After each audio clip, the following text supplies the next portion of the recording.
আপনি দেখবেন পৃথিবীতে সেই মানুষ সবচাইতে বেশি কষ্টে থাকে যে কাউকে কষ্ট দেয় না।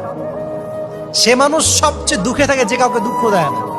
পৃথিবীতে সবচাইতে সে মানুষটা বেশি প্রতারিত হয় যে কারো সে প্রতারণা করেই নাই। পৃথিবীর নিয়মটা হচ্ছে এইটা। তার মানে আপনি যত বেশি ভালো হবেন তত বেশি আপনাকে আল্লাহ তাআলা কষ্ট দিয়ে ঘিরে রাখবেন। কারণটা কি? এটা আল্লাহর সিস্টেম। আমরা কাউকে কষ্ট দিই না কখন? যখন ভালোবাসি। ভালোবাসলে আমরা কষ্ট দিতে চাই না, কিন্তু আল্লাহর সিস্টেমটা হচ্ছে আল্লাহ যত বেশি ভালোবাসে তত বেশি পরীক্ষা করে। আল্লাহ যত বেশি ভালোবাসে তত বেশি কষ্ট দেয়। কারণটা কি জানেন?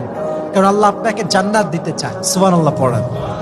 যে আমার উপর জুলুম করছে ওই বিচার আল্লাহ করবে। কে কি বললো ওটা দেখার দরকার নাই। কারো ব্যাপারে কোনো ক্ষোভ, কোনো তিক্ত অভিজ্ঞতা, জ্বালা যন্ত্রণা অন্তরে রাখবেন? রাখলে লাভ না লস? এটা আরো জ্বালা দিবে আমারে, এটা আরো ভেতর থেকে কষ্ট দিবে। It will burn me inside, ভিতরে জ্বালিয়ে পুড়িয়ে শেষ করে দিবে। এগুলো বয়ে বেড়াতে চাই না আমি। আমি সব মাফ করে দিতে চাই। চিল্লায় বলো ঠিক কিনা?